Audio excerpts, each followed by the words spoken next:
9 pay drivers that did not suck. A traditional pay driver is someone not good enough to get the drive on talent alone but uses cash to get the job. Think Nikita Mazepin, think King Latifi.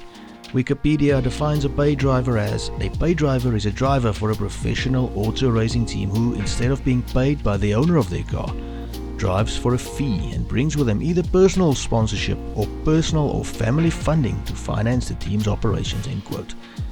Now, by those examples and by that definition, the bar is not set very high.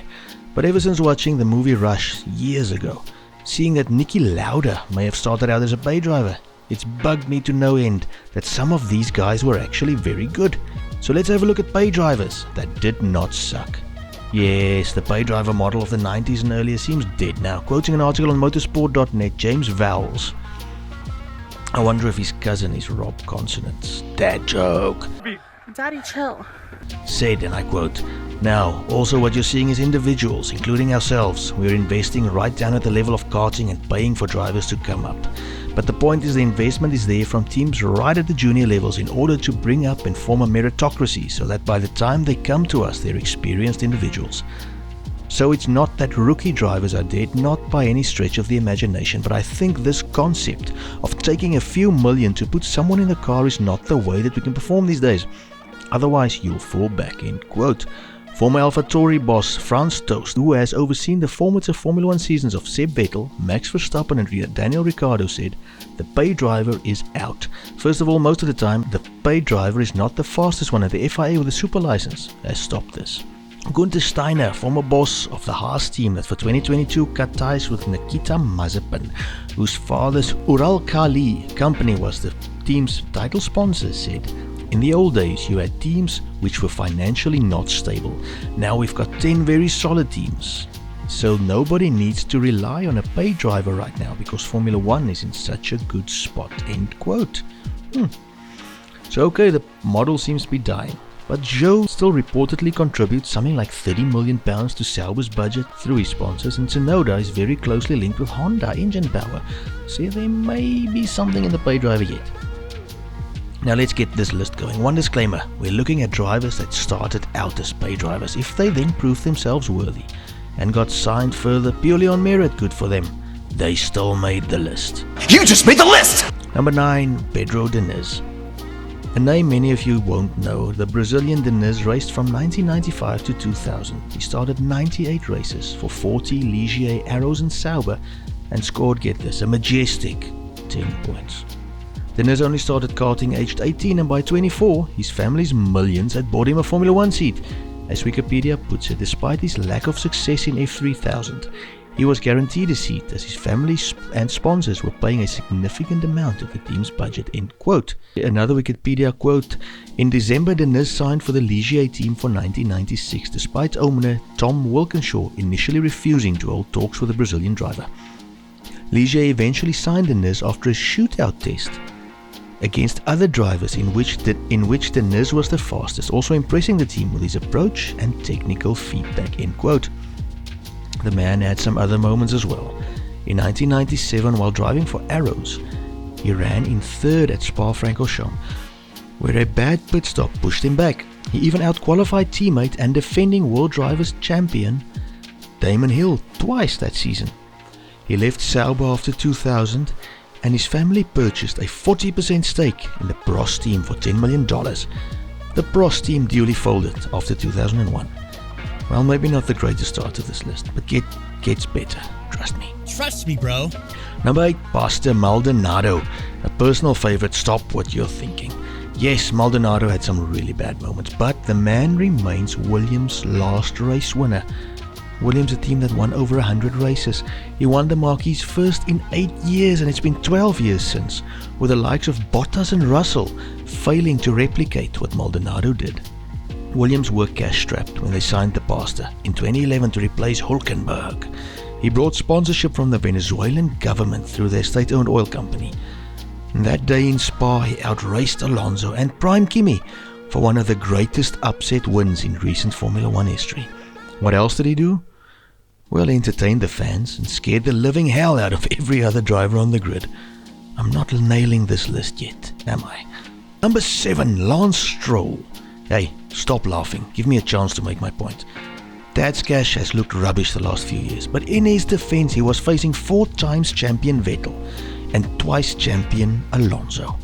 Mark Webber and Lewis Hamilton also had their hands full facing those guys, and they were pretty decent.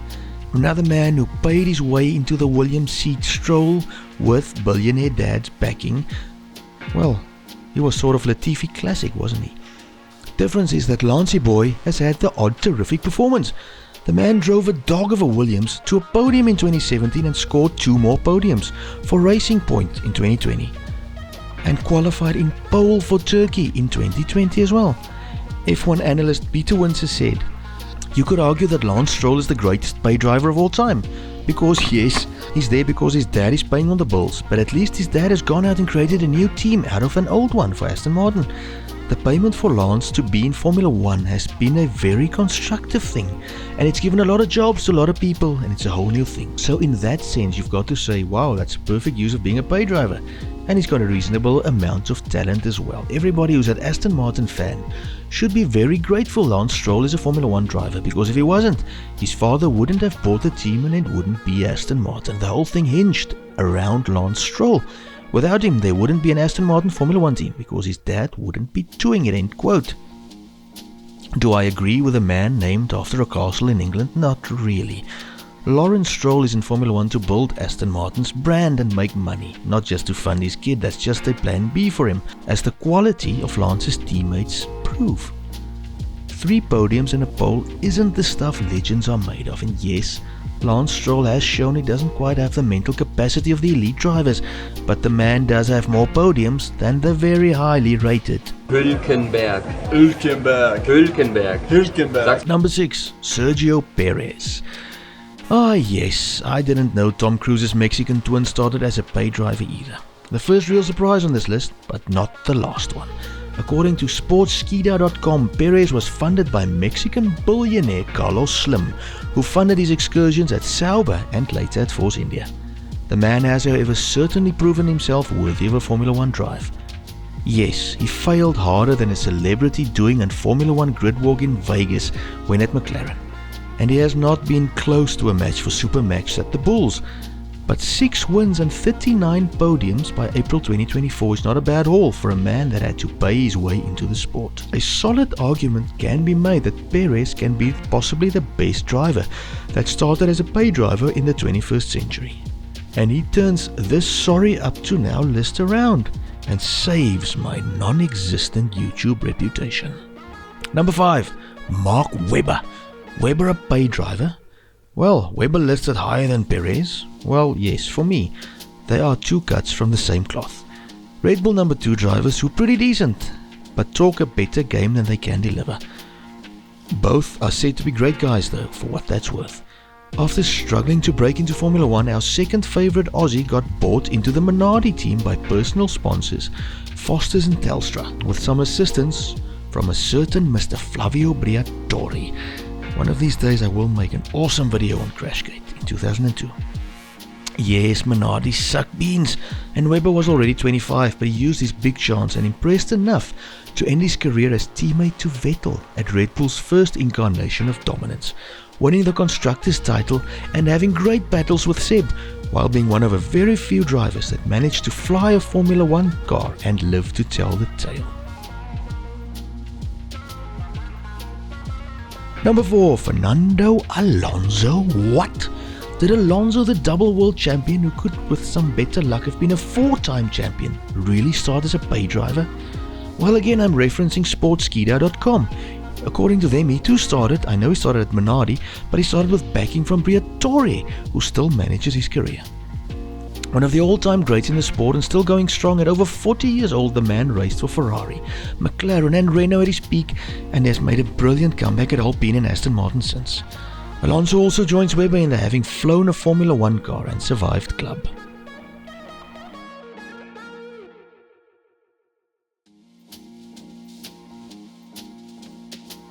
Number 3, Niki Lauda. Not a huge surprise for anyone who saw Rush. Watch it, mate, it's flippin' awesome. Lauda took out a £30,000 loan to buy his way onto the grid in 1972. That's £500,000 today. It didn't go great, and he took another loan to join the better BRM team and join up with new teammate Clay Regazzoni. Regazzoni joined Ferrari, and he convinced them to bring his Austrian friend along. 3 world titles and an absolute God-driven miracle survival from a fiery crash later, and Lauda is the 3rd best paid driver on my list. Only 3rd? Am I insane? No sir. Keep watching. Number 2. Juan Manuel Fio. Yep. The Argentine GOAT started as a pay driver before he became the destroyer of Sterling Moss's dreams. Fangio won 5 World Drivers' Championships with 4 different teams in an era when it was the driver and not the car that mattered. Cue Max and Lewis fans being triggered. How did he make his breakthrough into the sport though? Allegedly by funding from Juan Perón, Argentine president and sports fan who thought he could improve his nation's reputation by sponsoring Fangio. All may not be fans of Perón's politics, but as a racing fan I'm grateful. Fangio still is only behind Schumaker and Hamilton on the list of World Drivers' Championships won. Number 1. Any guesses? I didn't know this. Michael Schumaker. Another list Fangio is behind Schumaker on. I never knew the German started as a pay driver until I made this list. Schumacher was a Mercedes driver, and they were planning a Formula 1 entry in the early 1990s, and they wanted their boy to get some experience. So when Bertrand Gachot managed to get himself arrested, check out the video, for macing a taxi driver, Mercedes put up something like $150,000 to have Michael replace him in the Jordan. A few weeks later, and Briatore again stepped in and stole Schumi for Benetton. 91 wins and 7 World Drivers titles later, and I'm pretty sure the man proved himself worthy of a place in the sport. And that is our list. That honestly included some drivers I never knew started out as paying for their spots on the grid. Did I miss some good ones? Comment their names and I'll have a look. Thanks for watching. Please have a look at some of the cool videos on our channel. New stuff out every week. I'd appreciate it greatly if you thought about hitting that sub button and sharing the video. God bless and goodbye.